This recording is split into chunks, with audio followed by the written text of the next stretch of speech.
All right, here we go. College football week 4 observations part 2. We will run down Miami against Florida, Cal croaking against San Diego State 34-0 at Snapdragon Stadium, Oklahoma, Auburn, Texas, Sam Houston, and anything else from my notes as well. Indiana, Illinois. Did not watch a ton of that, but we'll get to my thoughts on that in general. Was pretty locked in. The 6:30 slate was a really good one, by the way. Watched the Apple Cup as well as Miami, Florida in prime time. I guess just really quickly, Washington State has no defense. I mean, none. Like, no defense.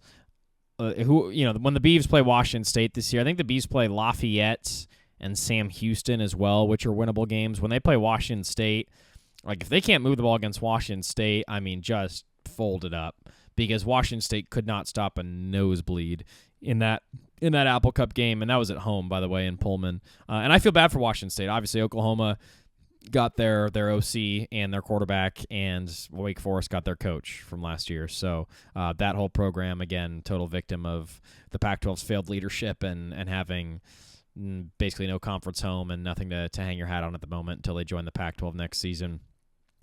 Miami against Florida. Miami wins 26-7. Per ESPN stats and information, Florida's 141 total yards of offense on Saturday night were its fewest in a game since 1999. 141 yards of total offense, fewest in a game since 1999. Almost 3 decades for a very proud Gators program. They only scored once on 11 possessions in the game. They punted their first 6 possessions of the game. They only gained 1 first down the entire first half. DJ Lagway, former 5-star recruit, threw 5 picks against LSU. Obviously, the previous week was not much better in this game, despite not throwing for 5 picks. That's 3 straight losses for the Gators. Miami's defense is the best defense I've seen in college football this season. I was looking at mock drafts again today because I was like, all right, I'm seeing all these guys on their D-line. Reuben Bain Jr. is the only guy I'm seeing in the first round of mock drafts. I imagine that changes by the end of the season.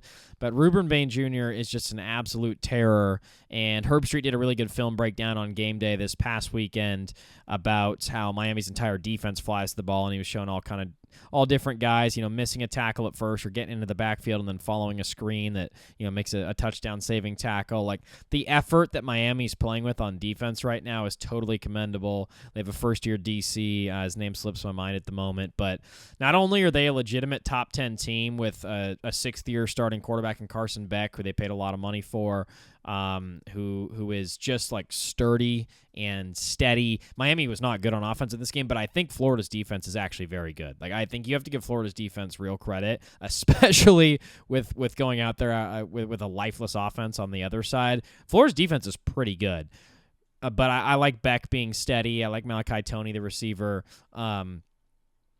Miami's defense is the best unit I've seen this season. I think it is. It's better than Ohio State's, in my opinion. Obviously, in the opener, we thought Ohio State's defense was the best in college football, but then Texas hasn't done a lot since that game, and it turns out that their offense is not nearly as good as we thought it was at the moment anyway. Miami's defense is just salty, man. That front 7 is going to have them in every game. By the way, they are at Florida State in 2 weeks. I thought that they weren't playing anyone this year, but Florida State looks pretty dang good, and they are at Florida State in 2 weeks. So Doak Campbell Stadium will be rocking. Chief Osceola will be throwing the spear into the ground, and sign me up for that one. I'm sure that'll be in prime time down there in 2 weeks in Tallahassee. That was pretty much my notes from that Miami game. Is I just can't believe how good their defense is. Lagway couldn't do anything. And by the way, it just didn't look fun to play quarterback in that game for either team. Both the defenses were that good and the offenses weren't very good. Like, there were plenty of possessions where no one was open for DJ Lagway. They still have Eugene Wilson, who's a good receiver. Obviously, they lost Ricky Pearsall to the NFL. But not a ton of weapons right now for Florida, and man, it looks tough out there for Lagway. But I will say this, like, as a former 5-star, I want to see more. I mean, he's 6'5", 240, freak, rocket arm, the whole 9 yards physically, like Anthony Richardson physically. But I just, and he seems like he's got a good head on his shoulders. Doesn't seem pouty. Like, Anthony Richardson was pretty pouty. Lagway doesn't seem like that. Seems like he's got a good head on his shoulders, but I just give me something that shows me that you're a 5-star potential first-round guy. I am just seeing nothing there at all. And again, Miami's defense totally elite, but Notre Dame was able to manage 4 scoring drives and hang right in the game with Miami on the road. So need to see more from Florida, simply put. And it doesn't get easier. They have probably the toughest schedule in college football. Their schedule is just murderer's row. By the way, Oklahoma's schedule's murderer's row as well, too. They are, I was looking at it this morning, they still have Texas, obviously, in the Red River game, and I'll pull it up here, but I want to say they're at LSU and at Alabama. They have a tough schedule. Let me pull up Oklahoma's schedule real quick. Yeah, Oklahoma, okay, so they won 24-17 against Auburn this weekend. They have Texas, Ole Miss, at Tennessee, at Alabama, Missouri, and then LSU. That is 5 straight ranked teams to end the season.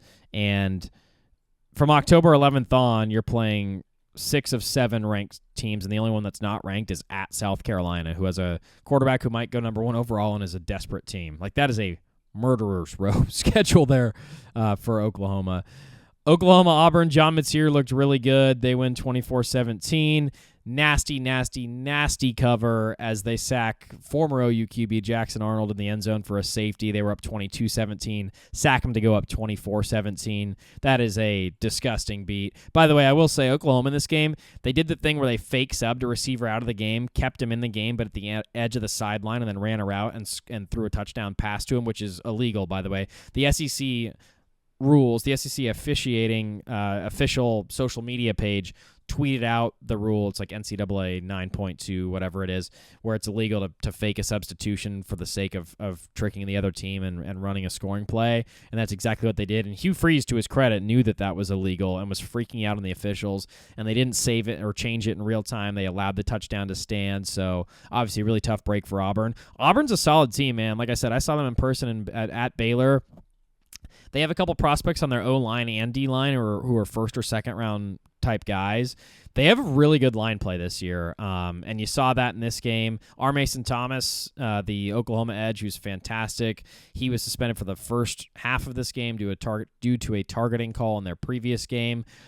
He's incredible. Oklahoma's front seven and Matier are just going to keep them in every game this year. Like I said, murderer's row of a schedule, but they're going to be in every game this year. Indiana, Illinois. Indiana 63, Illinois 10. Cigarette emoji. Coach Sig really just hammering Brett Bielema in this one. Bielema said after the game that he was at a loss for words. Let's see if I can find the quote here.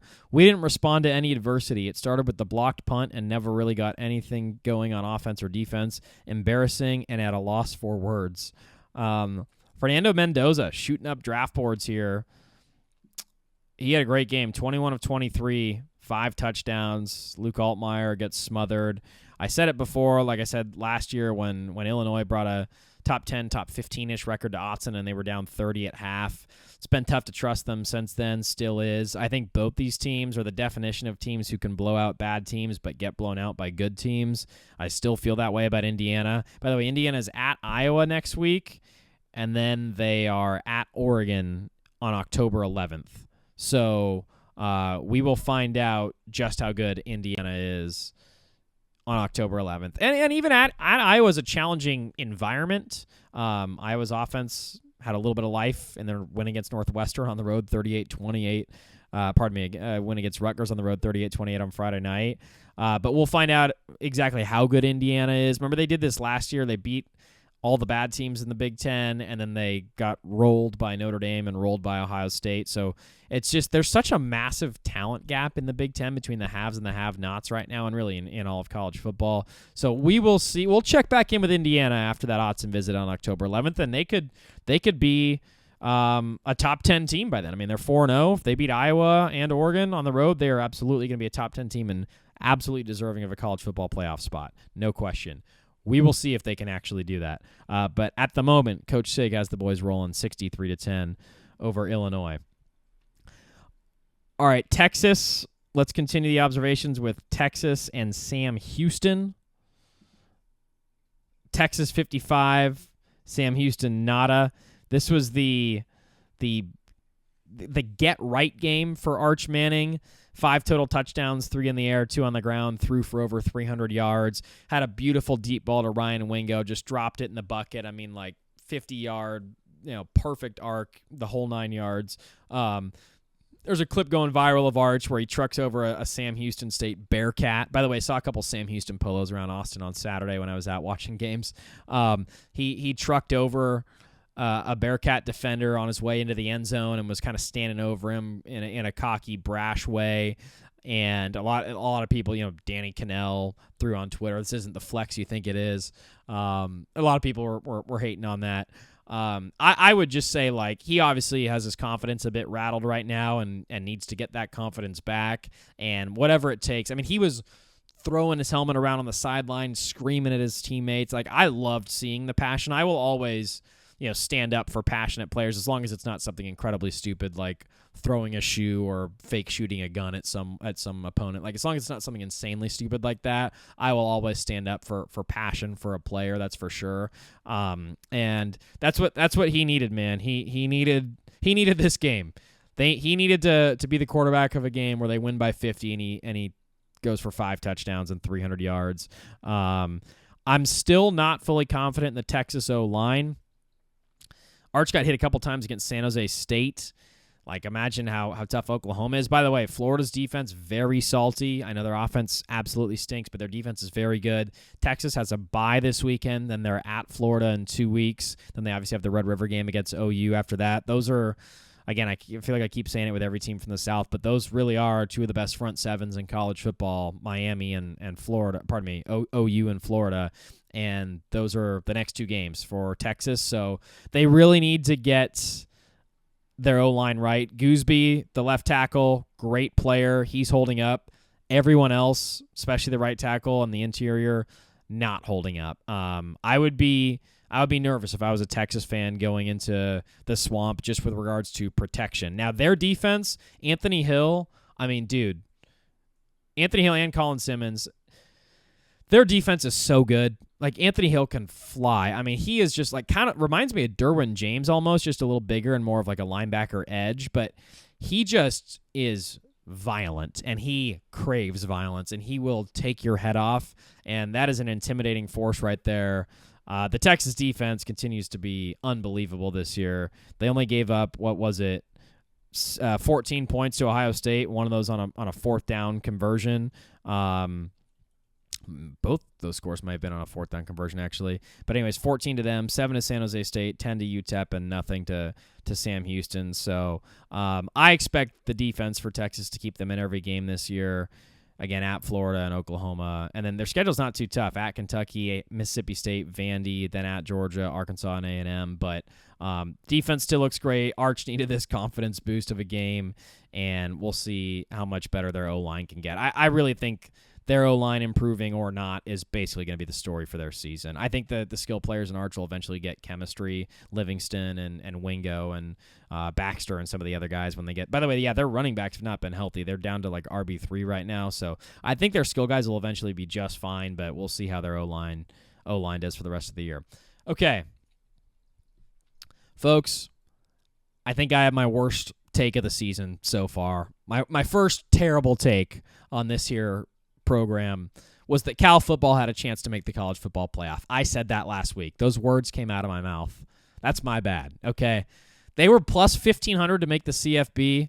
I was encouraging people. Heck, I even put out a short on YouTube and Twitter and Instagram telling people, man, Cal football can make the college football playoff. Look at their schedule. They don't play Georgia Tech, Clemson, Florida State, or Miami, which is true. They have a very easy schedule. But they went to San Diego, to Snapdragon Stadium, a sparsely attended game, by the way. I've been there a couple times. A sparsely attended game. I was watching it Saturday night, 10:30 Eastern tilt on CBS Sports Network. I mean, you gotta be sick to be watching this game. I was watching it. 13-0 at halftime. Final score: San Diego State 34, Cal nothing. All right, JKS, Jaron Kiwi Sagapolutele, the fantastic quarterback for Cal, held scoreless, looked confused, was not throwing the ball where it needed to be. They even had a little momentum during a drive in the third quarter, only down 13-0. Their running back fumbles it. San Diego State scoops and scores it the other way to make it 20-0. It wasn't as big of a blowout as it might look on paper, but Cal still got blown out and shut out to San Diego State 34-0. I think it's probably time to pump the brakes on the JKS hype. He looked like the second coming of Tua for a second. By the way, same high school, also a lefty, also a beautiful deep ball, also has that Hawaiian Island swagger about him. Think it's time to pump the brakes just a bit. He may have just played the Beavs, all right? He may have just played the Beavs. So that's on me. Cal football, not a college football playoff contender, unless they have a dramatic turnaround. The floodgates opened in San Diego on Saturday night, and I think it's time to pump the brakes. Still a very good player. Could still be a first-round pick someday, but Cal football getting goose-egged 34-0 to San Diego State. Michigan, Nebraska. Did watch that, by the way. Signature win for Sean Lewis. Shout out to those Aztecs. See how I'm doing on time. Okay. Michigan, Nebraska. Good game.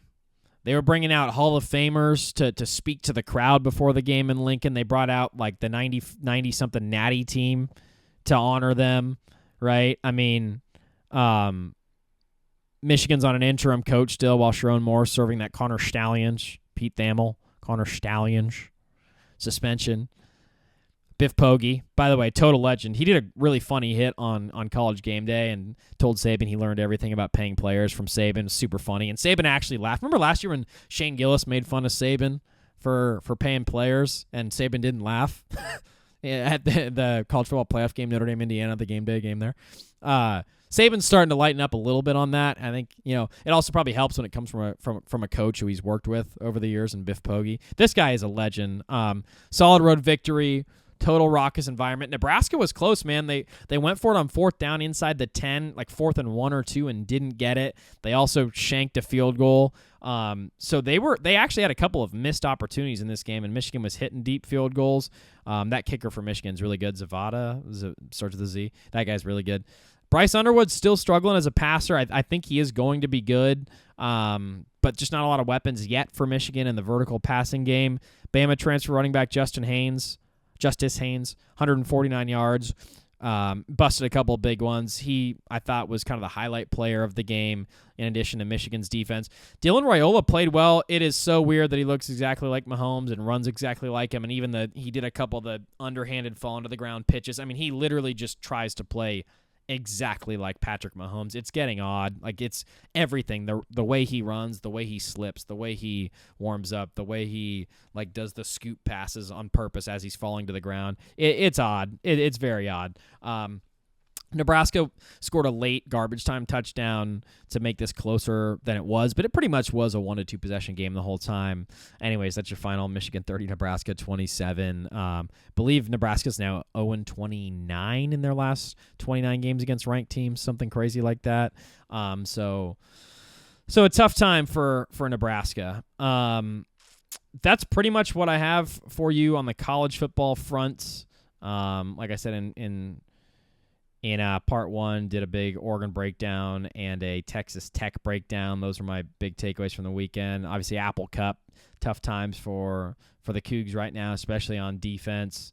Miami's defense looking as legit as any, and I can't believe that was my two. What the heck? Did not see that coming. Results from today were Indiana 63, Illinois 10, and San Diego State 34, and Cal 0. Those were crazy. Okay, I think I got a little time to do a Chargers hit here.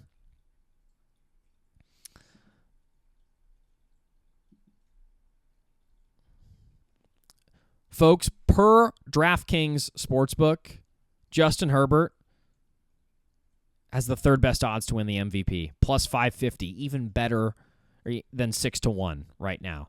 Lamar Jackson plus 275, Josh Allen plus 275, and then Justin Herbert by a wide margin in third place at plus 550. The Chargers are 3-0. Herbert leads the league in passing yards through 3 games. And by the way, this isn't a relatively conservative Greg Roman offense. They haven't been able to run the ball well. Najee Harris just tore his Achilles. He's out for the season. Omarion Hampton, their running back for the first round pick from North Carolina. He looks like he's pretty good. Scored his first NFL rushing touchdown this weekend against the Broncos. The Chargers are minus 180 to win the AFC West. When was the last time that they were the odds-on favorites by a wide margin to win the AFC West? I couldn't tell you. It's probably been a long, long time.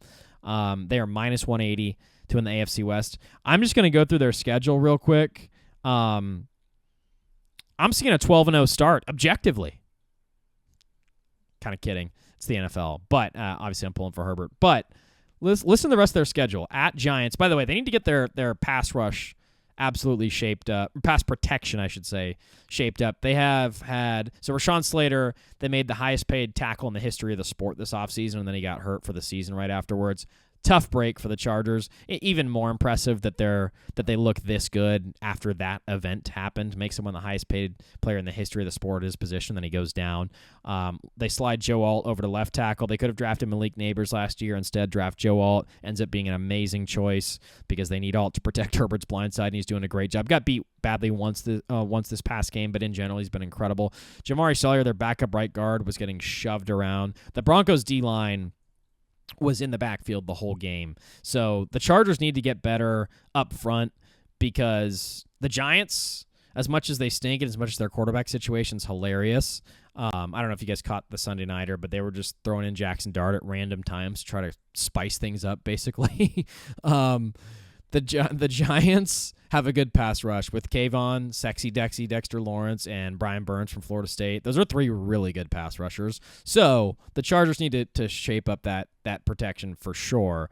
They're at the Giants next week. That being said, Giants, Commanders at home, at Miami, falling apart. Indianapolis, Indiana Jones, surprise team this year, very good, but get them at home. Minnesota, young QB, get them at home. At Tennessee, still winless, rookie QB. Home against Pittsburgh. Is Pittsburgh good? Who knows? At Jacksonville, also kind of crumbling. Home against Vegas. So those are their first 12 games before hosting the Eagles on Monday Night Football on December 8th. I'll just say this about Herbert and the Chargers. Against the Broncos last night, that's a game that in years past, I feel like the Chargers lose because they had no one protecting Herbert. They couldn't run the ball. The line play on both lines was much better in favor of Denver. You could even argue the skill guys were too. The Denver defense played lights out. Vance Joseph had a great defensive game plan against this Chargers offense. Sean Payton coached a hell of a game. Bo Nix had a couple chances, man, especially late. Had Cortland Sutton down the sideline. Dante Jackson kind of bumps him a little bit, throws him off his path for a half second, and that was the difference in Cortland Sutton not completing a long bomb catch, tied at 20. That could have iced the game for them. So I mean, it was a play. Maybe it wouldn't have iced the game. Chargers still would have gotten the ball back, but they could have bled the clock and kicked a field goal. So Bo had a couple chances. This was crazy that the Broncos scored a touchdown to end the first half. They scored a touchdown to start the second half, and they won the turnover battle. Like, how often, from the Chargers' perspective, how often do you give up a touchdown before half, give up a touchdown to start the half, a.k.a. the super important middle eight, as coaches like to call it. You get blown out in that, and you lose the turnover battle, and you can't protect your quarterback, and you still win. Like, that is the greatness of Justin Herbert on display right there. It was also clutch. Fourth quarter finishes, I believe, with 9 straight completions, a couple of huge third downs. Obviously, the highlight play of the game was him escaping double pressure, rolling out to his left, throwing sidearm under a defender as he's getting hit, finding Keenan Allen in the left part of the end zone. The chemistry between Herbert and Keenan Allen is unmatched, in my opinion, in the NFL right now. It's that good. The fact that they got Keenan on a 1-year, $8 million deal in the offseason was a massive, massive, massive move for this team. It makes them so much better. Every defense is totally focused on Keenan and Ladd McConkey, and that's why Quentin Johnston's having an incredible season so far. And Herbert actually even missed him on a long bomb in this game. Tight coverage, but Herbert could have hit it. The fact that they have no protection for Herbert right now, and they're still winning against great defensive lines is just so impressive. They badly need Pipkins to stay healthy, and Zion Johnson and the rest of that interior O-line, and Bozeman, who was out for a second in this game. Like, there was one point where technically 4 starters on the O-line were out in this game, so that's going to be a huge ask moving forward for this team is, can we stay healthy up front and healthy enough to protect Herbert and give some kind of a balance in terms of being able to run the ball. I think Hampton's a really good running back. His contact balance is great. He doesn't fall much on the first hit. By the way, Cam Scattaboo, random. My God, that guy's an incredible running back, and we knew that last year at Arizona State. I want to say he ran for over 2,000 yards last year on Arizona State. How he didn't go first round is beyond me. He looks really good. But Hampton looks really good as well. I think that as long as the Chargers can keep Herbert upright and develop some kind of a running game, they're going to be in every single game this year. On top of that, Khalil Mack didn't play in this game, and he's on the injured reserve, so he's out for at least a month, probably out for closer to 6 weeks, something like that. Troy Dye basically accidentally tackled his elbow the wrong way in their previous game in the win against the Raiders. So they did this without Khalil Mack. They still have good players up front, Thule and Jamari Caldwell. They drafted out of Oregon, some good run stuffers. Obviously, Diane Henley's playing incredible as a linebacker, but they don't even have massive names besides Khalil Mack and Derwin James, and they're playing this good on defense. Like, their defensive improvement under Jesse Minter, he really might get an NFL head coaching job next year. But my biggest takeaway from this game, in addition to Herbert running for his life, was just how clutch Herbert was.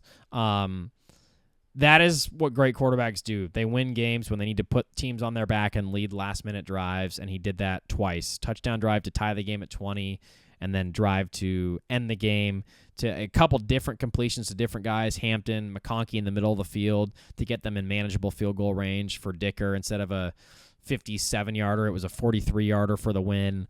They bleed the clock down. Again, I thought Sean Payton coached a wonderful game. Bo Nix had a couple chances, just couldn't hit on them. Vance Joseph coached a great game. It was just, this is the NFL, man. And by the way, the Chargers are coming off a road game, granted only in Vegas, but a road game on Monday night. Broncos were coming off a gross, and I mean gross, loss where they accidentally hacked the field goal kicker in Indianapolis, won the game, but then they got a 15-yard flag on him. Kicker gets another chance, makes it, they lose. That's a gross way to lose.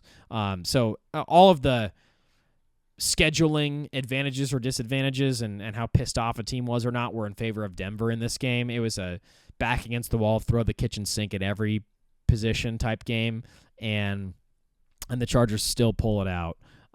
So incredibly impressive win for them and Herbert, man, and just that growth of being a clutch quarterback now. I think he's getting the recognition he deserves. I should say that. I think a lot of people, he's top 3 in MVP voting, leads the league in passing yards. And like I said, this offense is not built for him to lead the league in passing yards. Like, they want balance. Jim Harbaugh wants balance. And I think that's what's best for them. But with Najee Harris hurt and the O-line banged up and a rookie running back, it could be tough sledding for them to consistently run the ball this year. He actually led them in rushing in the Vegas game with 31 yards. But the Keenan Allen acquisition and the defense and Herbert playing like an MVP candidate, they can go really far this year, man. They can go really far. We'll see. Not ready to proclaim him a 1 seed or anything like that. Obviously, Josh Allen and Lamar and Mahomes are all incredible players, but there's no way you don't have Herbert as a top 5 quarterback given all of that. Given the start, there's no way he's not a top 5 QB in the league, and you could even have him at number 3 right now in terms of, or top 3 in terms of how he's playing.